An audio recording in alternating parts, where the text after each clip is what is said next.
বেশ কিছুদিন ধরে দারুণভাবে এটা আমি ব্যবহার করছি। টাইপিংয়ে ভুলভ্রান্তি, ভুল বাটন টাচ কিংবা সিঙ্গেল প্রেসে ডাবল স্ট্রোক এসব একবারই হচ্ছিল না। প্রতিটি কি রেসপন্স টাইম 4 মিলি সেকেন্ড হয়, মুহূর্তে রেসপন্স করছে প্রতিটি কি। স্ট্রোক টাইপ করতে গেলে যাদের বেশি ভুল হয়, প্রপার কি ডিস্টেন্স থাকে, আমার মনে হয় তাদের জন্য আইডিয়াল একটি চয়েস হতে পারে এই কিবোর্ড। এটা দিয়ে যারা গেমিং করবেন আমার মতে দারুণ ফিল পাবেন গেম প্লেতে। ভুল কি প্রেসার সম্ভাবনা এতে অনেক কম। প্রতিটি ক্লিকে বুঝে নিতে পারবেন কি অ্যাক্টিভিটি হয়েছে কিনা। মাত্র 200-300 টাকায় কিবোর্ড কিনতে পাওয়া যায়। একটু ভালো চাইলে 700 থেকে 1000 টাকায় আছে বহু মডেলের। এবার বলুন, একটি কিবোর্ডের দাম সর্বোচ্চ কত হতে পারে? পেশাদার টাইপিস্ট কিংবা গেমারদের জন্য বাজারে রয়েছে 2 থেকে 10,000 টাকার কিবোর্ড। 10 থেকে 20,000-এ পাওয়া যায় ব্র্যান্ডের দামি কিবোর্ড। একটি মাত্র কিবোর্ডের জন্য বাজেট কিংবা এখানেই শেষ নয়। 50,000 থেকে শুরু করে বাংলাদেশে 3 লক্ষ টাকায়ও অনেক কিবোর্ড রয়েছে ইন্টারন্যাশনাল মার্কেটে। বলছি মেকানিক্যাল কিবোর্ডের কথা। ভিডিওতে জানবো আজকে একটি চাইনিজ ব্র্যান্ড LDK.ai এর সম্পর্কে। এটি অন্য কিবোর্ডের থেকে টোটালি আলাদা। কম প্রাইসের মধ্যে ভালো কিবোর্ড পেয়ে যাবেন এই বাজেটের মধ্যে। এটার মডেল হচ্ছে LDK.ai 832। ব্যবহার করলাম বেশ কিছুদিন। খুলে দেখানোর আগে বক্সটি খেয়াল করব। কিবোর্ডটি একটি পূর্ণাঙ্গ ছবি রয়েছে বক্সের উপরের অংশে। পরিচ্ছন্ন এবং পূর্ণাঙ্গ লেআউট দেখতে পারবেন এই কিবোর্ডে। বক্সের পেছন দিকে থাকে ইংরেজি তো আছেই। এবার চলুন খুলে দেখি কেমন দেখতে এই কিবোর্ডটি।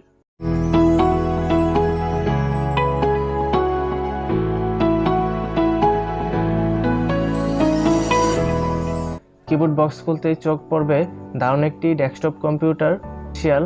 এটাই হচ্ছে LDK-এর একটি সেমি মেকানিক্যাল কিবোর্ড। কি ক্যাপ এবং সুইচ বাদে টপ কভার পুরোটাই তৈরি মেটাল উপাদানে। অ্যালুমিনিয়াম ফ্রন্ট প্যানেলের সাথে অন্যান্য উপাদান মিলে ধরলেই বুঝতে পারলাম বেশ ভারী। এই কিবোর্ড ওজন মেপে দেখেছিলাম প্রায় 500 গ্রামের ওজন হবে। সাদা কি ক্যাপ এবং সিলভার বডির মিশ্রণে সব মিলিয়ে ব্রাইট একটি ডিভাইস। কিবোর্ডটি ব্যাক সাইডে প্লাস্টিক বিল্ড হওয়ায় হোয়াইট অ্যাডজাস্টের জন্য রয়েছে ব্যাক ফিট। সুবিধামতো উচ্চতায় এটি সেট করে নেওয়া যায়। এভাবে আনফোল্ড করে স্ট্যান্ডে কিবোর্ড হিসেবে এটাই আছে। 104টি কি ফুল সাইজ কিবোর্ড হিসেবে ডাবল ল্যাঙ্গুয়েজ অ্যালফাবেট, নিউমেটিক এবং 12টি বেসিক ফাংশন কি আছে। খুব কাজের একটি কি, যেটা ল্যাপটপে কিবোর্ডের বেসিক লেআউটের বাইরেও ব্যবহার করা যায়। বিভিন্ন শর্টকাট হিসেবেও এগুলো ফিক্স প্যাড আছে। কিবোর্ডের প্যাডে হাত রেখে টাইপিং ও গেমিং করছিলাম। এক্সপেরিয়েন্সও খুবই চমৎকার। রিচ প্যাডের অংশটি পুরোটাই সলিড নয়। সম্ভবত ডিজাইনের কারণে একপাশে পলিকার্বনেট উপাদান ব্যবহার করায় সামান্য উঁচু লেগেছে। এতে আমার কাজে কোনো প্রভাব পড়েনি, বরঞ্চ ডিজাইনটি আমার কাছে ভালোই লেগেছে। কেবল হিসেবে ব্যবহার করা হয়েছে PVC কভার।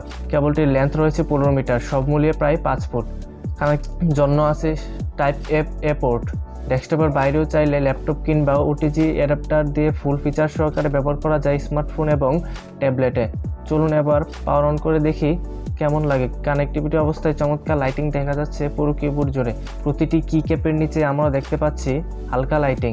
এর উপস্থিতি ব্যাকলাইট হিসেবে ব্যবহার করা হয়েছে 8GB লাইট। 8GB লাইট কিন্তু আপনার ফিক্স থাকছে এই কিবোর্ডে। আমরা দেখতে পাচ্ছি সফট লাইটিং, একই সাথে এটার সাইড LEDও বেশ চমৎকারভাবে জ্বলছে।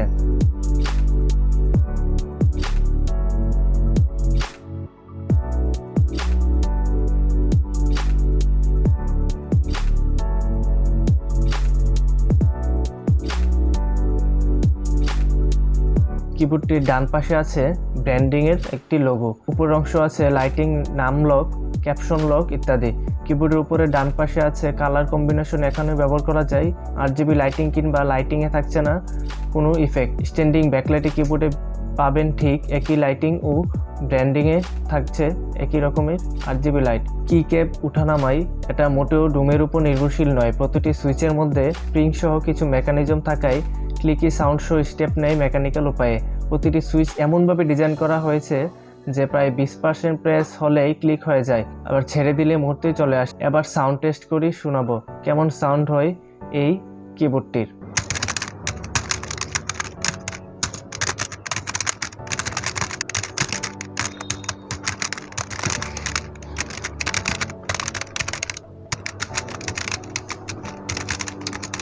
আর এই বক্সের সাথে একটি মাউস রয়েছে যা এটির সাথে কম্বো হিসেবে আসছে। তো মাউসটির কথা বলতে গেলে মাউসটি আমার কাছে প্রায় বেশ দারুণ রয়েছে। এটাও 8GB রয়েছে মাউসটির মধ্যে।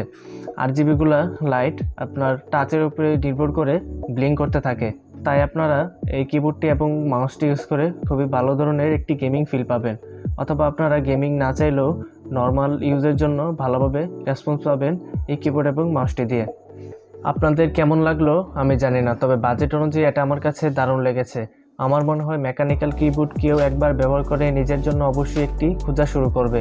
কেউ যদি মেকানিক্যাল কিবোর্ডে অভ্যস্ত হয়ে যান তাহলে সাধারণ কিংবা মেমব্রেন কিবোর্ড টাইপিং বা গেমিং যাই করুন কোনোভাবে আপনি স্বাচ্ছন্দ্য বোধ করবেন না। আজকের এই চাইনিজ কিবোর্ডটি বাজেট ফ্রেন্ডলি, মাত্র 600 টাকা বা 700 টাকার মধ্যে পেয়ে যাবেন।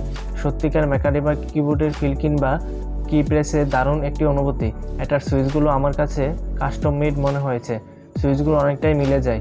সুইচের সাথে ওভারলক কিবোর্ডটি আমার সাথে দারুণ লেগেছে, তবে টপ সারফেসে কিছু অংশে ডিজিবল ফ্লু উচিত ছিল। একটি ভালো রেটিং দেওয়া যায় এই কিবোর্ডটি। এই কিবোর্ডটি বিশেষত হলো নানাভাবে কাস্টমাইজ করা যায়, সুইচ কি ক্যাপ ইচ্ছামতো পাল্টানো যায়, চাইলে সব কিছু আলাদা করে নিজের মতো তৈরি করা যায় কাস্টম কিবোর্ড। মেকানিক্যাল কিবোর্ড জনপ্রিয় হয় অন্যতম কারণ এগুলোর সুইচ ক্লিক বা টেকনিক্যাল ফিল কি প্রেসারে সারফেসিং সাউন্ড এসব মিলে মেকানিক্যাল কিবোর্ড এখন অনেকটাই স্বপ্ন। ফাস্ট টাইপিং কিংবা ভালো কম্পিউটার এক্সপিরিয়েন্সের যুগ হবে ভিন্ন মাত্রা। আপনারা চাইলে দারাজ থেকেও এটি কিনে নিতে পারেন। মেকানিক্যাল কিবোর্ড সম্পর্কে আর অনেক কিছু বলার ছিল, তবে আজকে আর সময় পাচ্ছি না। আজকের এই কিবোর্ড ভিডিওটি কেমন লাগলো অবশ্যই আপনারা কমেন্ট করে জানাবেন। একটি সুন্দর কমেন্ট করে জানিয়ে দেবেন আপনাদের মতামত, সাথে একটু লাইকও দিতে পারেন এবং আমাদের ভিডিও নিয়মিত পেতে সাবস্ক্রাইব করে বেল বাটনটি প্রেস করে দিতে পারেন। আর হ্যাঁ, সবাই 5 ওয়াক্ত নামাজ জামাতের সাথে আদায় করার চেষ্টা করবেন। ফিরে আসছি আরেকটি নতুন ভিডিওতে। সবাই ভালো থাকবেন। আল্লাহ হাফেজ।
Audio Jungle.